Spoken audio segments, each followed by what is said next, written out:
local dairy farmers in this area through the American Dairy Association. And American Motors, builders of Rambler, Nash, Hudson Automobiles, and Kelvinator Home Appliances present Walt Disney's Disneyland. When you wish upon a star, makes no difference who you are. Each week as you enter this timeless land, one of these many worlds will open to you. Frontierland, tall tales and true from the legendary past. Tomorrowland, promise of things to come. Adventureland, the wonder world of nature's own realm. Fantasyland, the happiest kingdom of them all. Presenting this week from Fantasyland, a tribute to Joel Chandler Harris.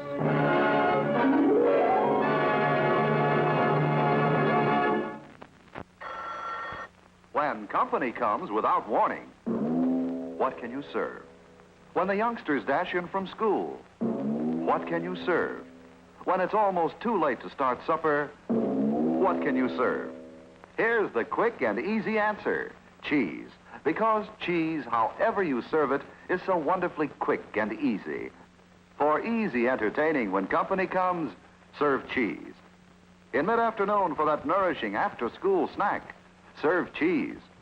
At supper time for a fast-to-fix one-dish meal, serve cheese. Choose from 100 different kinds, all with the nourishment of rich, fresh milk, each with a flavor all its own. Keep cheese in your refrigerator for those moments when you wonder, what can you serve? Remember this quick and easy answer: cheese. Stock up today at your grocer's. Now, here is your host, Walt Disney. One of the most entertaining chapters in American folklore was supplied us by the wonderful Uncle Remus stories of Joel Chandler Harris. For 4 generations, these magical tales of Brer Rabbit and his talking animal friends have delighted the hearts of children of all ages and in all parts of the world. This battered little book, Uncle Remus, His Songs and Sayings, published in 1881, met with instant success and gave the people outside the South their first knowledge of these beloved animal legends told on the plantations by the old Negro storytellers who had been handing them down from generation to generation.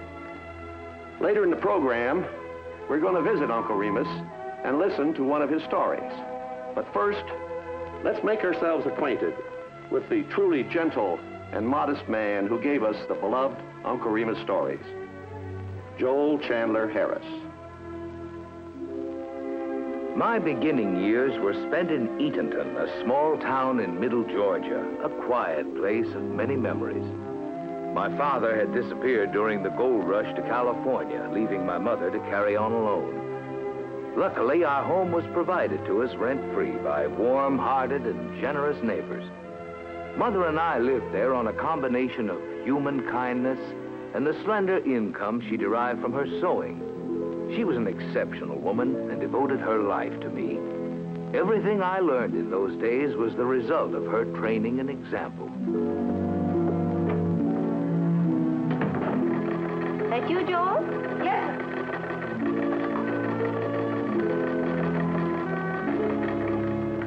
Joel, Miss Tyrrell gave me 2 more dresses she wants let out. She said to open the seams and she'd come in tomorrow for a fitting. Good. And look, she loaned us David Copperfield. That's nice.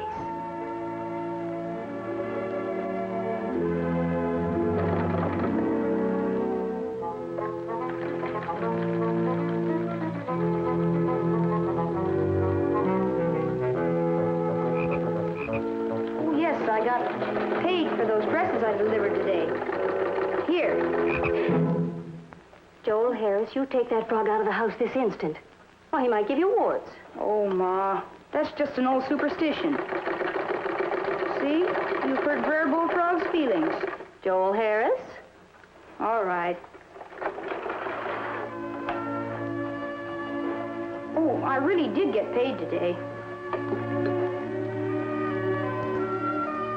25, 50, 60, 70 cents. That doesn't seem like very much for letting out one dress and making a whole new petticoat. Oh, it all counts up, son. Just like raindrops filling a barrel. I sure wish I could get a job. Your job is to get an education. Then when it's time for you to go out in the world, you'll be prepared for a fine position. But you're always working all the time, and I don't do anything. I'm the man of the family. It just isn't right. You'll grow up soon enough, honey. Already you're doing all the outside chores. And you deliver and pick up dresses for me. Well, I couldn't get along without your help. Goodness, I must get our supper. And I haven't forgotten about that frog. Put him out, wash your hands, and set the table, Joel. We can read the book after supper. Yes'm. Right from the start, I was interested in words and stories. Tuesdays would find me in Pruden's grocery store and post office, where Mr. Pruden let me read the papers that came in once a week on the mail stage from Milledgeville.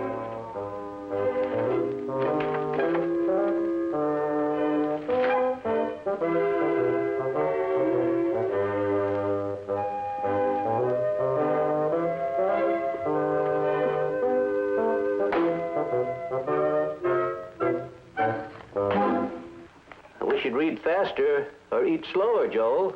Yes, Mr. Pruden. Said you read about Lincoln ordering the Union armies to advance on all fronts? Oh, they'll never get this far. We'll lick them just like we did at Manassas in the Battle of Bull Run. We will, huh? What are those, Mr. Pruden? Oh, this is the first edition of Mr. Turner's paper, The Countryman. His man brought him in this morning from Turnwold. Yeah. This is the only newspaper in the world printed on a plantation. Can I see one? Well, guess there's no harm in you reading the Johnson's copy. They're in Savannah anyway. Thank you.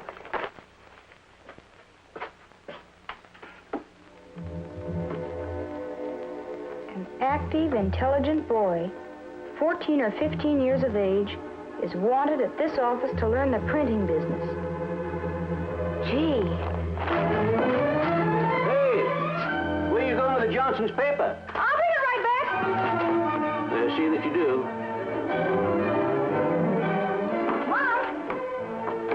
Mom, look at this.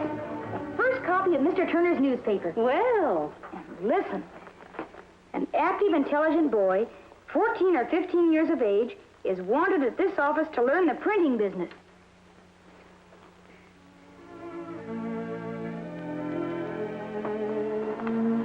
Well, you're active enough having those, Joel. And intelligent.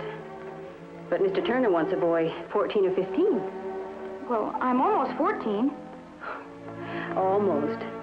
But Turner was out in the country. You'd have no way of getting back and forth. You'd have to stay there. It's only 9 miles away. Please, Mom?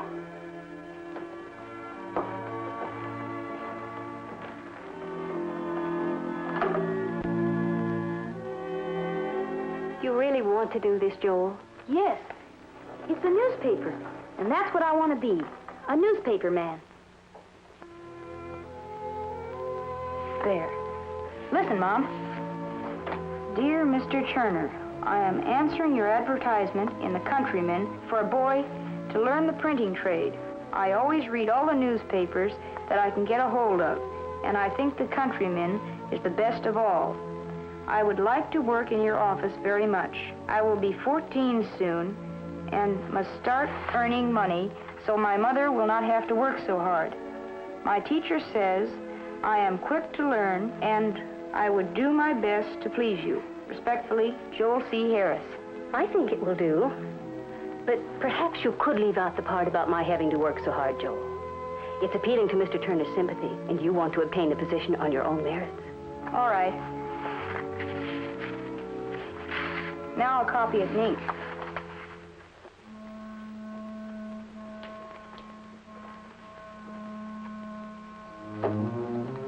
Are you sure there isn't a letter there for me from Turnwold?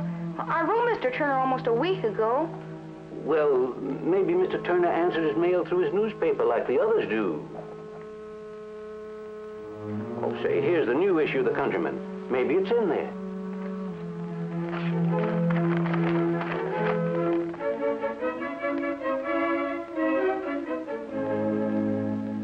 What is it? What's the matter, son? Oh, the ad for a boy is still there. Just like it was last week. Well, that doesn't mean anything. Maybe Mr. Turner just forgot about it. Or he just didn't read your letter yet. No. My mom was right. He just doesn't think I'm old enough.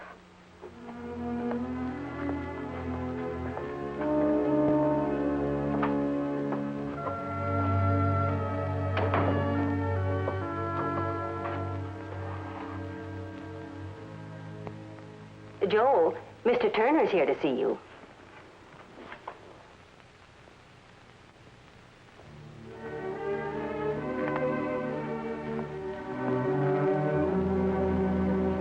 Hello, Joel. How do you do, sir?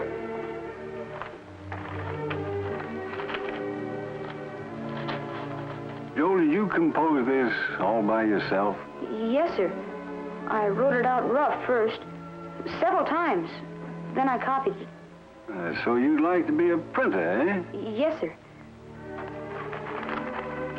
Of course, you know an apprentice receives no wages. No wages? Your mother understands this. At first, I can give you only board and room. After you learn your trade, well, then I start paying you a small salary. That would be all right, sir. Then it's settled. Now, how long before you could be ready to come to Turnwold? Right away, sir. Couldn't I, Mom? I'll be back and pick you up in an hour. I'll take good care of him, Mrs. Harris. I'm sure you will. Oh, he'll be in to visit you. Thank you.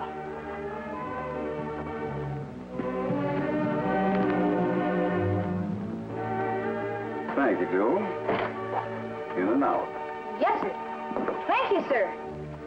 And so, after promising my mother that I would come back to see her whenever I could, I was on my way to Turnwold and the adventure that lay ahead, which would prove to be the turning point in my life.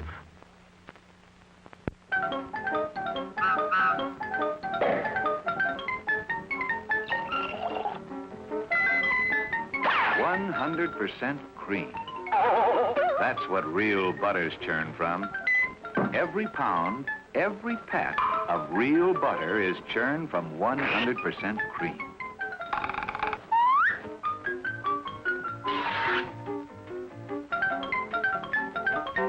Just like milk belongs on your family table, so does butter.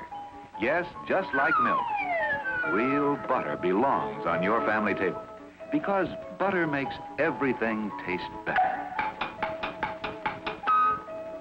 On hot food, you taste a big difference even more. Remember, your family deserves real butter as much as your guests. Is there butter on your family table tonight? Real butter? In memory, I can still see my first view of Turnwold. Surrounding the main house, thick forests of cedar and sycamore flanked the rich, rolling farmlands. The atmosphere of the plantation was one of industrious contentment and happiness. All who lived there were treated well. The printing plant for Mr. Turner's newspaper was situated not far from the main house, in a beautiful rustic setting. I remember my first day in the shop. I was so excited I had not slept the night before, and I was at work early before the arrival of Mr. Wilson, the printer. While waiting for him, I explored as a boy will. I found it difficult to keep my hands off the equipment in this strange and wonderful place that I was to come to know so well.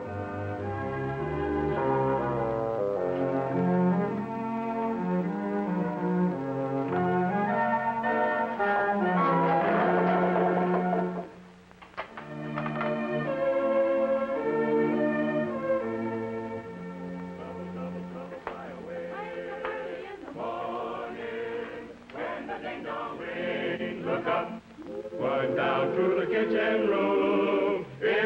same old thing, wanna get a bite of something. For the hungry look out.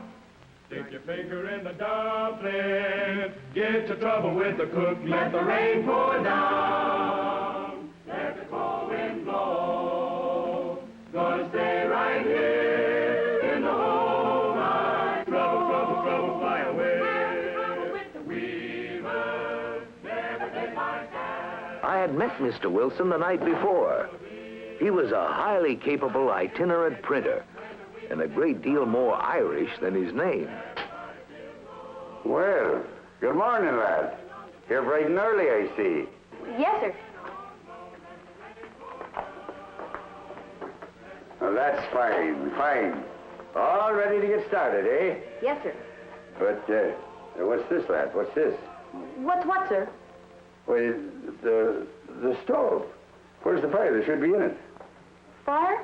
Aye, the fire. That's part of your job, you know. You must get a fire going on this infernal stove of mornings to keep the chill out. Well, come on. Get at it. Let's get at it.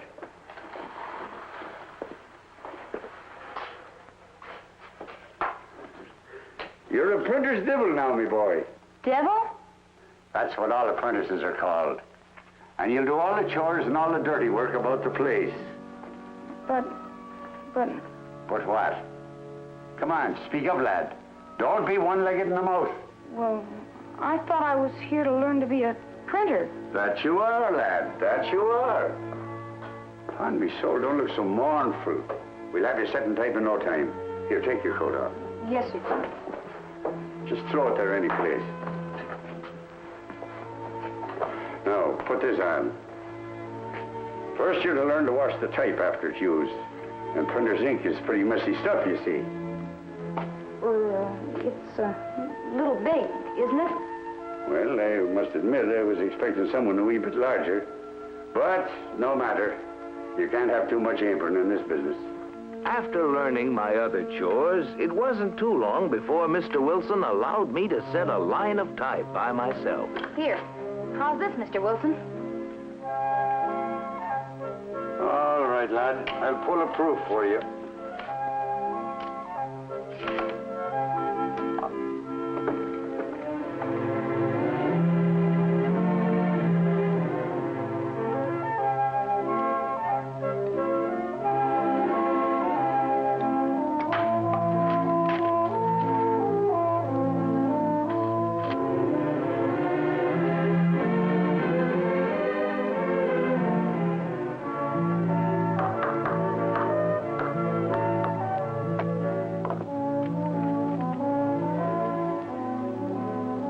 Looks like you need quite a bit more practice, lad.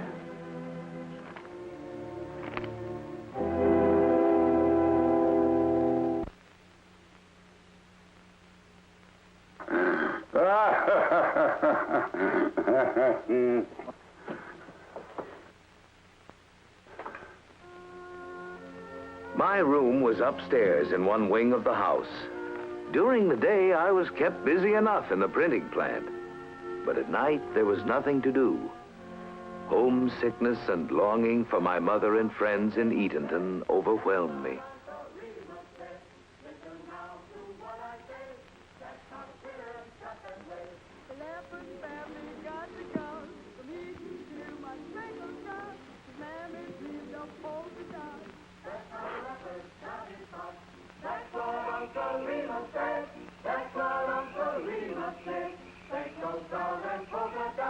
That's how the leopard got his spot. More, tell us more. The camel crossed the desert sands with all them mighty caravans. His bed was full of sandy lumps. That's how the camel got those humps. That's what Uncle Remus said. That's what Uncle Remus said. Sandy's bed was full of lumps. That's how the camel got those humps. More, tell us more. The pig he saw his monkey friend a-swinging by his other end. He tried the same thing on the rail. That's how the pig got a curly tail. That's what Uncle Remus said. That's what Uncle Remus said. Tried the same thing on a rail. That's how the pig got a curly tail. More, tell us more. On my way back to the house, I passed Harbert's cabin. Hi, Master Joel. Come on in. Harbert was Mr. Turner's personal servant and enjoyed the reputation of being a gifted storyteller. Where you been? Oh, I've been over in the grove listening to the singing. And Harbert, there was an owl up in a tree over there. And he winked at me. So I winked back. And you know, Harbert, that old owl just sat there and winked right back at me. Harbert, why is it all the other birds seem to hate the owl? Ain't you never heard the story about the owl and the other birds, Master Joel? No, Harbert. What story is that? Well, Uncle Remus told this to me many years ago. And since that time, I done heard tell about it more times than I got fingers and toes. It went sort of like this. Way back yonder, all the birds was in cahoots. They all lived in one settlement. And whatsoever they might pick up doing today, they'd fetch it to the place whereabouts they lived at. It wasn't long before they'd gathered up a right smart pile of first one thing and then another, and began to get scared that someone had come along and helped themselves while they's away. So they pinted Brother Owl for to keep watch. Brother Owl, he sit up there right pert. But before he know what he doing, he can't keep his eyes open. By and by, he slapped his head under his wing, and when a bird gets his head under his wing, it's just the same as going to bed and pulling the kiv up around your ears. Well, sir, the birds come back and found him fast asleep. And that ain't all. They discovered that someone had slipped in and stole all their victuals. That settled the hash for Mr. Owl. They brought him up to trial, and they laid down the law that he got to sleep with both eyes wide open, and he got to keep watch all night long. And whensomever he hear any fuss, he got to holler out, "Ooh, ooh, who that pestin' we all?"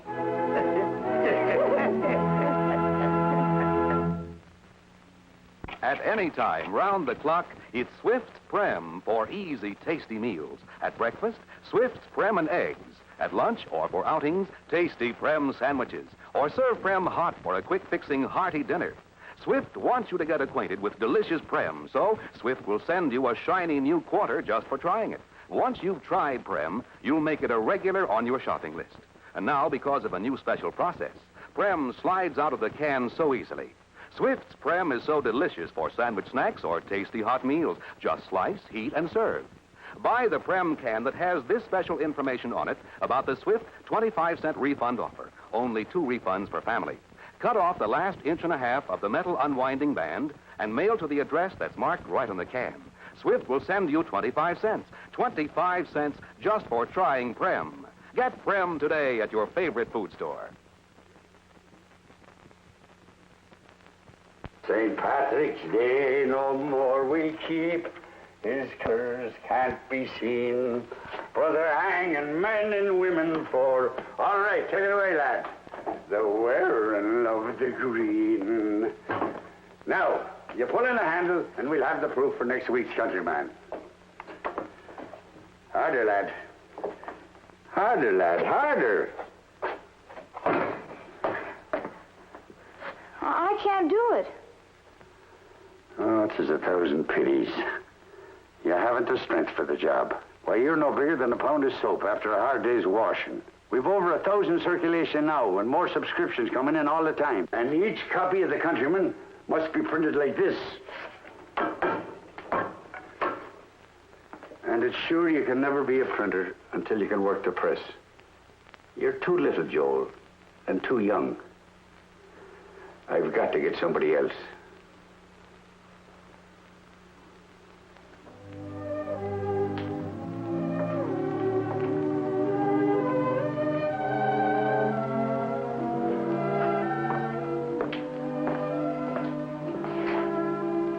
I need the help, lad. You understand?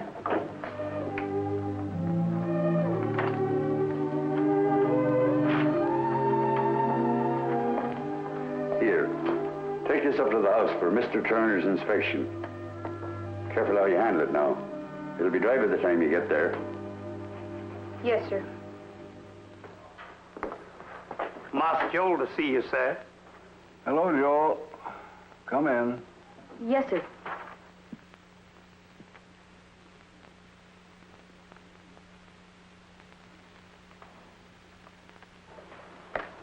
Joel. Yes, sir? Oh, Mr. Wilson sent you the proof for the next paper. Thank you, Joel.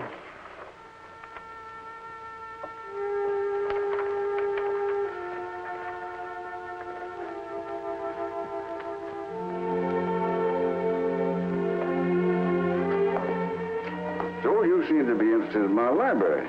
Oh, yes, sir. I've never seen so many books before. Well, I have nearly all the classics here, as well as our contemporary writers, as James Fenimore Cooper, Hugo, Scott, Dickens, Thackeray, and all the poets, including the American ones. You can follow anything you want to do. Could I really? Well, certainly. Thank you, sir. Here's Gibbon's Roman Empire. No, I'm afraid that's a little advanced for you, Joe. I've read that, sir. You have? Yes, sir. Mr. Turner, please, I'd like to borrow some of Shakespeare's plays. I've never had a chance to read any of those before. Shakespeare? Why, certainly, Joel. You take them any time you want. Just treat them as you would your friends. Thank you, sir. Joel, here are 2 books from which you may select fillers for the countryman. You mean I'm to select the fillers? We'll try it. See how well you do. Oh, thank you, sir. And Joel, let me give you the 3 cardinal rules for good writing. First, select a worthy subject. Second, stick to your subject. Third, say what you have to say in as few words as possible. Yes, sir. I'll remember that. Thank you, sir.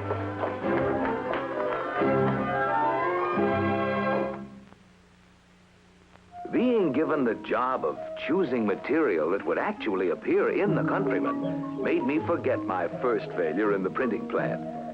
Jubilant, I wandered into the woods, as I did many an afternoon during the days that followed, discovering the world of animals and birds and the wonder of their ways. I met Mr. Raven and watched with delight the family of Mr. and Mrs. Fox at play.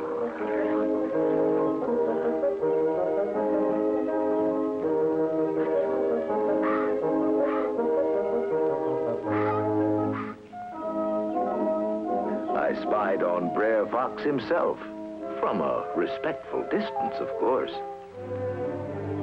Wherever you find Brer Fox, somewhere close by is sure to be his tantalizing, hoped-for victim, Brer Rabbit.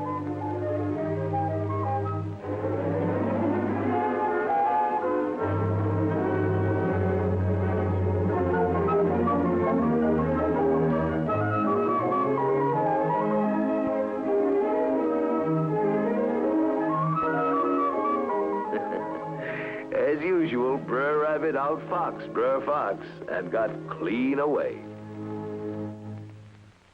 That night, filled with ambition for my new assignment, I stayed up copying fillers from the 2 wonderful books supplied to me by Mr. Turner. As a result, I overslept next morning and was late to work.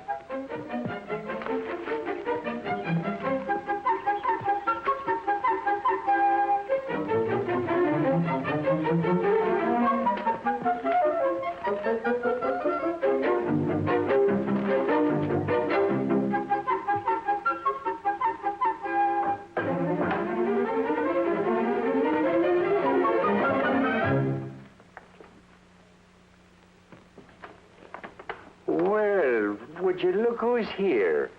So bright and early in the day, we must get the paper out. If it isn't the Countryman's devil himself. I'm sorry, Mr. Wilson. I just didn't wake up. I guess I was up too late reading those books that Mr. Turner gave me and copying fillers. Reading, is it? If you're not looking out the window or daydreaming, you got your nose in the book. And you can't work the press. There's little help you out of me, Joel Harris. Is he going to take my place? Thanks is strong, and he'll work the press for me. Now get busy folding and addressing those letters. What about the fillers? Never mind the fillers. We've got war news for our subscribers. Some Yankee spies raided into Georgia and stole a locomotive at Big Shanty. Yankee spies in Georgia?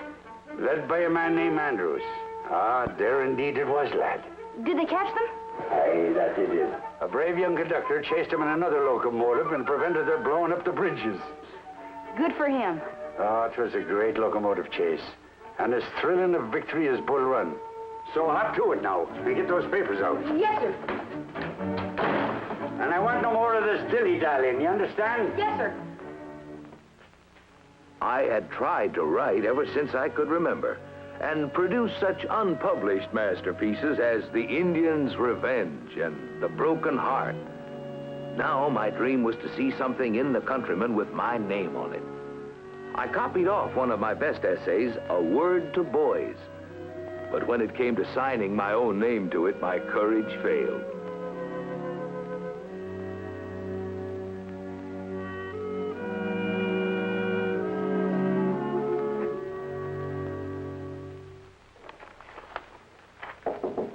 Come in.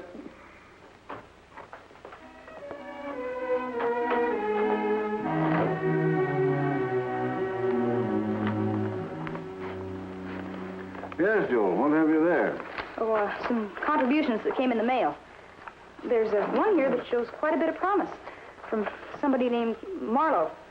Marlowe? Yes, sir. Right there, sir. Well, thank you, Joel. I'll certainly give it every consideration. Thank you, sir. I mean...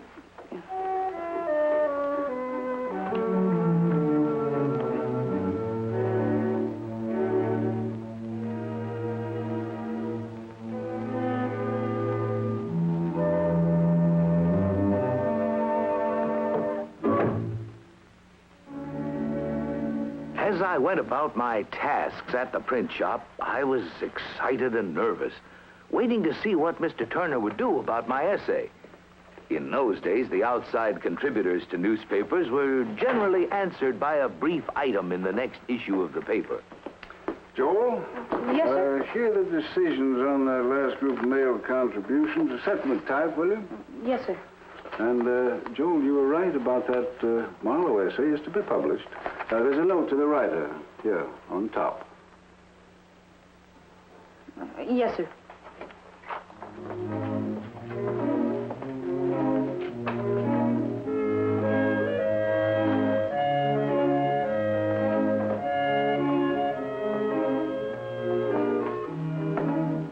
Let's see that. Marlowe. The article over the signature of Marlowe was published because, being the production of a young man not high in his teens, it evinces promise of what he may do if he will. If he will do his best every time, I will continue to publish for him. But should he become careless in his composition, I will close the columns of this journal against him. In later life, he will thank me for being very rigid with his productions. Marlowe, indeed. Make up your mind, lad. What is it you're going to be? A writer or a printer? You came here to help me and to learn me trade, but it's divil a bit of help you've been. With your head in the clouds a dreaming or else moping around. And now you're writing when you should be working. At this rate, you'll never begin to earn any wages.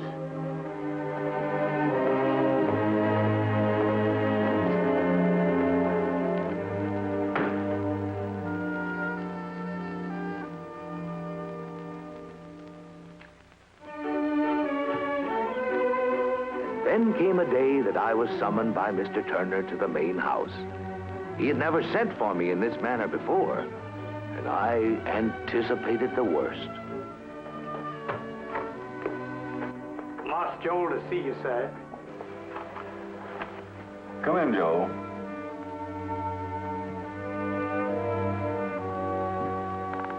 Yes, sir? Well, Joel, Mom! Joel! It sure is nice to see you. Boy, this is a surprise. Joel, I wanted your mother here to share this moment with you. First, I wish to tell you that your last article is accepted for publication under your own name. It is?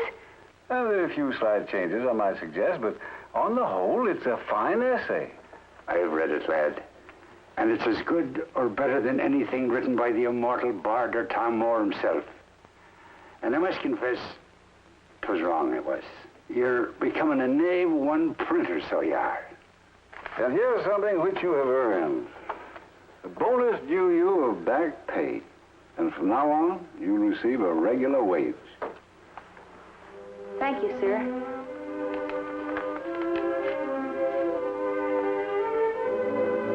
Here, Mom. You take it.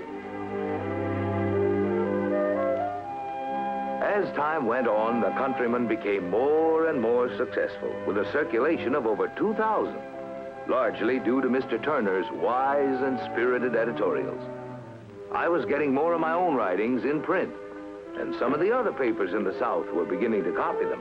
Fillers with my byline, The Countryman's Devil, and longer essays and pieces under my own name. Mr. Wilson, which do you think sounds better? J.C. Harris or Joel Harris? Well, as to that, me fine feathered friend, why not get it all in? Joel Chandler Harris. Of course, it'd mean we'd have to start running wider columns, but don't let a little thing like that bother you. Oh, here's some more of your stuff in the Mobile Sentinel. You haven't seen it yet. Oh, it's my essay on Dryden. Dryden, I believe, has remarked upon the delicacy of visiting criticism upon living men. Dryden, indeed. And where do you find words like that? A little undersized runt like you are, for the love of Pete. Undersized, am I? I said under. Here, cut that out now. Who? Hey, let go. I'll shoot that little thing. I tell you, I'll warn you, boy, and I'll tell you this. Watch out, you vendors. If you... Come here now. Now I got you. Now I got you. Those were good times. But the war, which at first seemed very far from us, was suddenly closer, crashing into the headlines.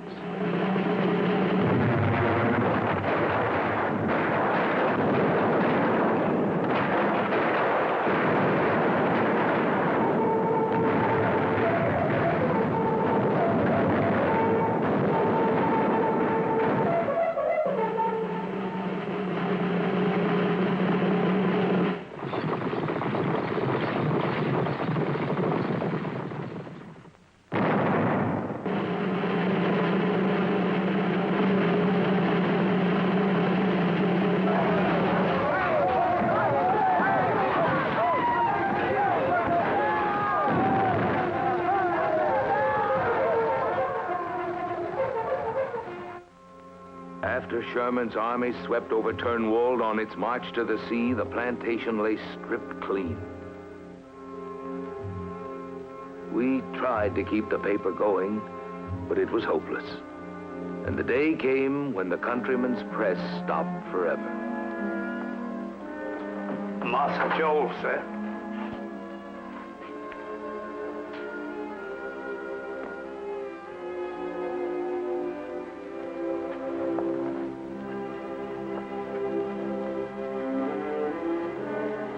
I'm sorry, Joel, it has to end like this. I know, sir. But for you, there are good years ahead. I hope I've helped you a little toward a successful career. You have, sir. Without your help, You're talented, Joel. Someday you'll be famous. Perhaps you'll be the one to do what I've always dreamed of. Develop a true literature of the South. You're writing to remember the advice I gave you. Yes, sir. First, pick a worthy subject. Second, stick to that subject. Third, say what you have to say in as few words as possible. Goodbye, Joel. Goodbye, sir. It's been good having you as a friend. Mr. Turner, I want to tell you how... Go along, Joel. You have a long walk ahead of you. You better get started. Yes, sir.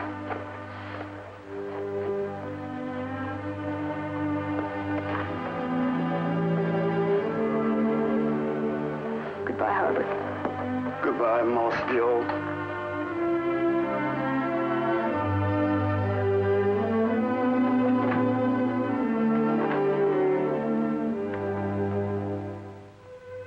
Turnwold was the most difficult thing I ever had to do.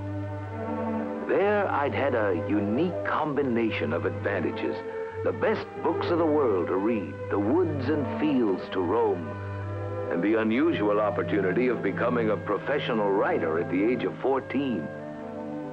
For his encouragement, advice, and guidance during those 3 years, I owed Mr. Turner a debt I could never repay. It's a station wagon. It's a four-door. It's a Rambler. Yes, it's the new Rambler cross-country station wagon, smartest new car on the American highway. It's winning more new buyers every day by packing more glamour and more value into one car than was ever thought possible. No car at any price can approach Rambler's distinctive lines or its special charm. None can maneuver like this or turn so easily in so small a space. And most exciting of all, none can equal Rambler for sheer luxury. For example, even on the hottest days, these folks arrive relaxed, fresh from the comfort of Rambler's refrigerated air conditioning. En route, roads turn carpet smooth because Rambler has much deeper coiled springs on all four wheels. There are even airliner reclining seats that go as far down as you like to nap the youngsters or tilt to rest the driver's back. And those spacious seats have plenty of room for six-footers. Rambler's the perfect family car, a really fine car with all the conveniences you could ask for. Power steering, power brakes, hydromatic transmission. Add to this Rambler's low price, small operating cost, and top trade-in value, and you know why so many thousands are making the smart switch for 56 to Rambler. See the new Rambler cross-country station wagon, the new four-door hardtop sedan, and all the other exciting new Rambler models at your Nash dealers, at your Hudson dealers. Joel Chandler Harris, as we all know, went on to a place in the hearts of the whole world. For searching out and preserving these wise and witty plantation legends based on the memories of his days at Turnwold, for creating Uncle Remus to tell them, he will be forever loved by the children of all ages and of all races everywhere. Now, from our motion picture Song of the South, let's listen while Uncle Remus himself tells what is probably the most famous of all of his fables, the Tar Baby story. Year opened the doors to an entirely new era in automobile design. The all-new, all-American Rambler is so excitingly different, so perfect for today's needs, that Rambler popularity is increasing at a faster rate than that of any other car. The reasons become clear the moment you get behind the wheel. You turn more easily and in the least room because Rambler has the shortest turning radius of any car. You outmaneuver and outpark other cars because Rambler is the most compact car of all. You'll marvel at the exciting new valve and head engine that makes Rambler economy champ over all cars in the 1956 Mobil Gas economy run. You're amazed at the big room inside the new Rambler. Compact as it is on the outside, Rambler has plenty of room inside for six-footers. This is made possible only by American Motors' exclusive single-unit construction, the most modern and safest. No ordinary car offers such protection for your family. Rambler even has child guard safety locks available for rear doors, so children cannot open them from the inside. In every way, Rambler is the perfect family car. It costs less to buy, less to drive, brings you top trade-in value as listed in this official used car book. Drive a Rambler now at your Hudson dealers, at your Nash dealers. Discover why American Motors means more for Americans. Next week, our show will come to you from Adventureland, where we'll visit some faraway places and meet some very interesting people. Here are a few highlight scenes from that program. Next week, Walt Disney takes you on a fabulous and fascinating tour of the world.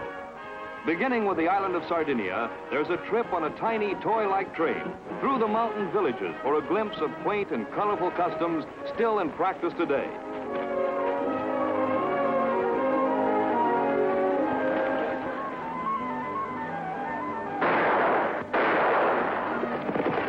The centuries-old Ardea, a festival featuring all the finer points of a fox chase and the Wild West show.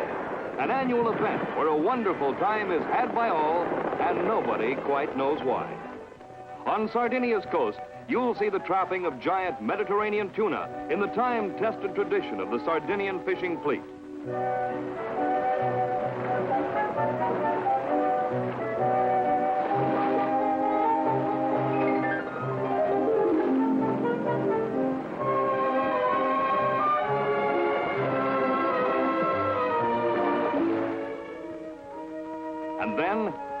on the burning sands of the Sahara Desert, you'll wander the wasteland with a strange tribe of desert nomads whose ancient way of life is the subject of a Walt Disney People and Places motion picture production, The Blue Men of Morocco. In the far reaches of the frozen north, you'll fly by helicopter with the daring Disney photographers as they film an epic of the icebreakers, Men Against the Arctic. You'll also see another ice-breaking technique by one of the regular residents of these northern seas.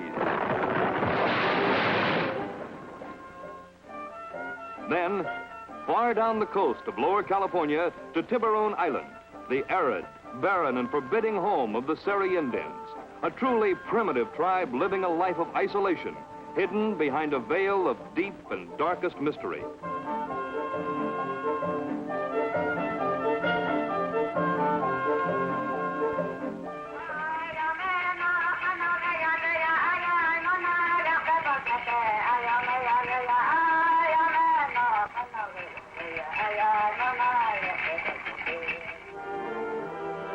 You'll see scenes never before filmed, revealing glimpses into a way of life so ancient that its very beginning is lost in the mists of time. Beyond the seas and behind the scenes, from the equator to the Arctic, with Walt Disney's People and Places, next week in Adventureland. Next week, Disneyland will be brought to you by Swift's Premium Canned Meats. Meat makes the meal, and Swift makes such good canned meats. And the all-new, all-American Rambler, the smart switch for 56, sold and serviced at all Hudson dealers and Nash dealers of American Motors.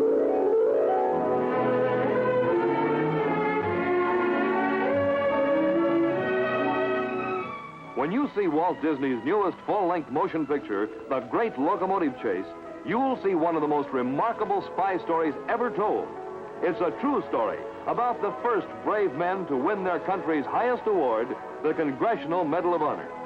Starring Fess Parker as the mysterious spy, leader of a band of raiders who stole a train and raced through enemy lines with another roaring locomotive in full chase. Co-starring Jeff Hunter as Fuller the train man. Walt Disney's The Great Locomotive Chase, coming to your favorite theater, filmed in CinemaScope Technicolor, where it actually happened. This has been an ABC Television Network film presentation.